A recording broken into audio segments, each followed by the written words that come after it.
Welcome to Brevard News, your source of real news in Brevard County. My name is Kevin Jeffery, and I'm with Katie Delaney, who is running for County Commission Seat 1, and also a special guest that we have with us, Tom Erdman from the Sherwood Homeowners Association, and we're going to talk about the rezoning that is going on in Sherwood, and you really want to know about this.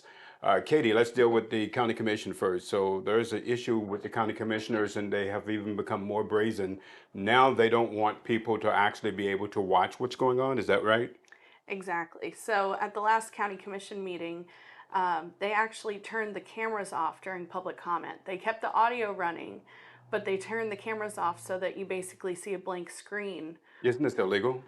It's not illegal. It's definitely a gray area. Some people say that it violates First Amendment rights. Other people say, well, since they get to still speak, they are, still getting those rights. Um, but for me, it's just why?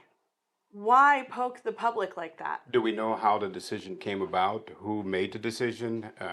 Why? How did this come about?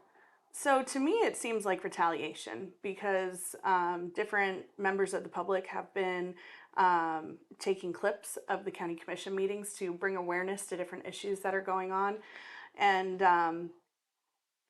so the official statement is that the government TV just decided to do this. Really? But for me, I can't believe that. That had to come from the top. Is there any way we can find out how this happened? Who was behind it? There's always a possibility that we could pull a public record request to see if there was any communication about this, but most of the time these type of things happen, it's verbal, so there won't be any record of it. Did we get any comment from the county commissioners? Did they express remorse that the cameras weren't on? Any sadness? I can't imagine there's any sadness. Unfortunately, I feel like this is retaliation against the people because they don't like that they're looking bad to the public. So what would you do if you were on the commission and when this happened? What would your response be? Honestly, I would have called for a vote right there to turn the cameras back on. That's unacceptable to me.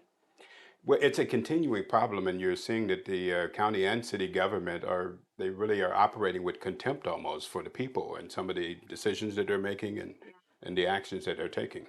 exactly. Would that be accurate? Oh, yeah. Okay. So what can the people do from this point? If you see something like this happen, what can the people do about this? So if anybody has an issue with this, I would email, call, show up to the county commission meetings. The other thing the public can do is bring their own camera. They can't stop you from videoing yourself or videoing them in a public meeting. So if you still want to make those video clips to, bring awareness to certain issues, bring your own camera, set it up. There's nothing that they can do about that. Great. Hey, you heard it here from Katie, and call your county commissioner and let them know that you're not happy with the fact of what happened and that you want transparency, you want openness, and that makes a huge difference. We Can have, I ask you a question on that? go ahead, Tom. Did anyone ask Rita to go on record, say, do you support the cameras being off or on? So I believe that there is a article coming out um, from one of the news agencies, but I don't think that she was asked that question. Interesting. Yeah. Interesting. That's all you can say about that. And so we have Tom Erdman, and Tom, you have a great town hall coming up, and this is the kind of activity I think that we need in the community in order to keep the politicians accountable. And tell us about what's going to happen on Tuesday at 6 o'clock. So what I'm doing is I'm trying to unite not just Save Sherwood, but Royal Oak, Apollo Gardens, Clean Water, get all of us united. As a group, we have a very strong voice. And Correct. like you said, some of these people, county commissioners, people that are running city council, whatever, they'll fear us if we show up with hundreds. Correct. And so that's what we're trying to unite here. We don't agree on everything, but we do agree we need to get involved. We need to clean up the city, the county, and restore responsibility. And for Save Sherwood, for Group I, we need it's a golf course that was built first opened up about 68, 67, and it's been part of the community since then. Mhm. I think a lot of you have seen the golf cart parades we do. Correct. Everyone's seen the The Christmas infamous lights. Christmas lights. Yeah. Everyone believes Yeah. that. It's such a unique community. By building additional 800 homes, that will all be destroyed, and the infrastructure really can't handle it. So, So walk me back through where did the problem come in? So this was a rezoning issue, right? They came in and they wanted to rezone, right?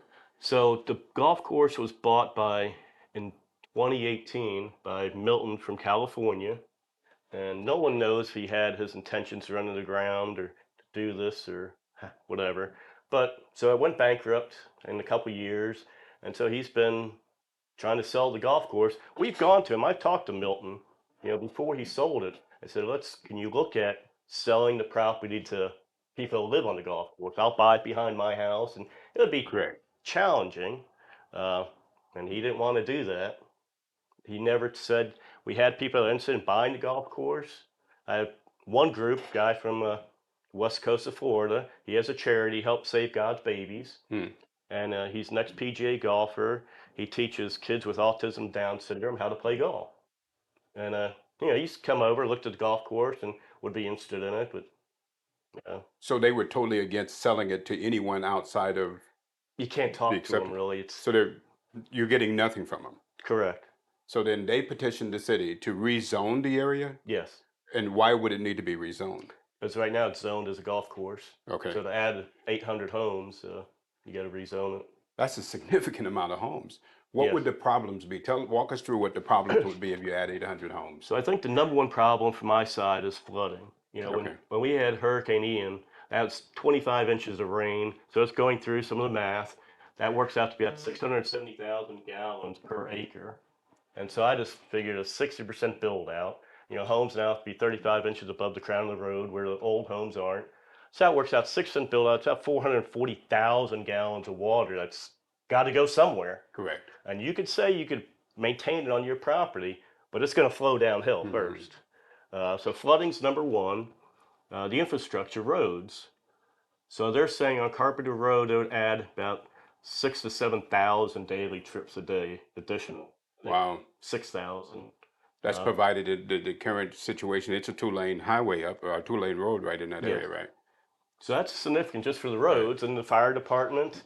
The MIMS fire, yes, they are updating it, but it doesn't have the capacity if you add all these homes. So now if you have a fire, are they going to have adequate pressure to run their fire trucks? That's another one. Wildlife, they just want to wipe out. I think they said they'll cut down 90% of the trees, keep 10%. So what was the response to the city regarding your petition against this? Nothing yet. We did have a petition, about 647 signatures. People signed it saying they do not want it rezoned. And the next step is zoning and planning. I have a presentation, so if anyone, go to savesherwood.com and I have a presentation here that goes into all the details of what they're trying to do and why we don't think it's a good idea. Again, going to flooding, in 2023, Brevard County lost 3 lawsuits. They were sued by people in my neighborhood because of flooding already. Right. And so this is just going to put the county at risk. We're going to get more rain, it's going to get flooded, and they're going to get sued again. But you weren't involved in politics or anything before then, right? No. Before this time. So tell me, what have you learned being involved in this Safe Sherwood? Actually, it's kind of depressing, like we talked. That Right. the corruption, how they really don't care about the people, is a little depressing. And that's why I hope someone like Katie would get in there and say, hey, let me listen to the people. Stir the pot. So, Rita won't Right. return phone calls. I kept on calling her, and the neighbor finally got through to her and said, oh, yeah, I know Tom's been calling me. So she knew that you had been calling her, but she won't return your phone calls. Yes. So what are we going to try to accomplish with the town hall on Tuesday? What do you hope to accomplish?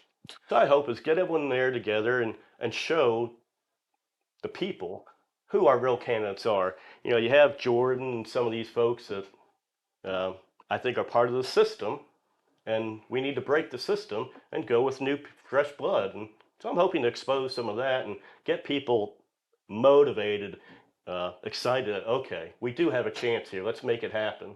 So walk us through the agenda. As far as the agenda is concerned, you have an agenda of how you're going to do this, right? So each candidate is going to be able to have an opportunity to speak, or each official. Is that correct? So we'll start off, each group, Save Sherwood, Royal Oak, will give 5 minutes to talk about where they're at, 5 minutes or less. Okay. And then each candidate gives us an introduction, what they are, hopefully 5 minutes or less. And then want to do an open forum with questions. And, we'll come up with some of our own questions and say, okay, here's what we care about.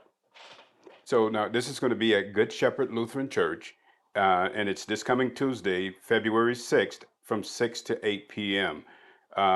According to the agenda, there's going to be greetings, introduction of the candidates, and each candidate is going to have an opportunity to give their spiel for what, about 10 minutes? Hopefully 5 minutes or less. 5 minutes or less. Okay. You may have to cut them off, right? Then there's going to be a quick overview, as you said, from the different groups. And then there's going to be questions from the audience, right? Yes. So are these random questions, or? I think some of both. I've tried to been thinking, coming up with some questions to have people ask, and I've been trying to tell everyone, come up with your own questions. So in your investigation, because some of the things that we found out in investigating is that some of the problems that the various homeowners or groups are facing, it's bigger than just the homeowners groups. I mean, you're talking about issues with the developers and how they're controlling the area. You've got the sustainability plan, you have the Live Local Act. All of these things seem to be working together. Is that what you're finding?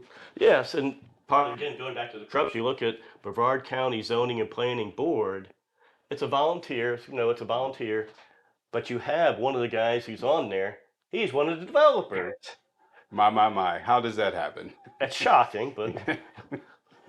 So you're seeing this. I mean, this has been an astonishing thing for you to Yes, find out as yes. a citizen. And then also in Titusville, so you win. We have 2 representatives for the county for Titusville. One lives in Merritt Island. He doesn't even live up here. Yeah. So how's he representing us? Yeah. So what can you say to the people who want to come out to this? What can they expect? You want them to be able to come out and voice their opinion? Please, I would like this to be interactive. Let us talk. Hear everyone else's opinion too. Okay. Hey, so make sure that you make it out. This is a great opportunity to be able to hold your public officials accountable. They volunteered to come here. Nobody's forcing them, right? They're coming. Yes. They're coming on their own accord, and here's an opportunity to actually see them in person and ask some questions that they might be able to answer. And so, Tom, thanks for sponsoring this. This is the kind of community interaction that we really need with our politicians to hold them accountable. You will not hear this kind of information anywhere else in Brevard County. Thank you for listening to Brevard News, and we'll see you next week. And one last thing, if you do show up, I'm asking everyone, I would like this to be a polite, you might not agree with everyone or what someone's saying, but everyone deserves to be treated politely, Right. Let's not get emotional and upset with each other. We have polite citizens in Titusville, don't we? Yes. Okay. All right. We'll see you next week. Have a wonderful week.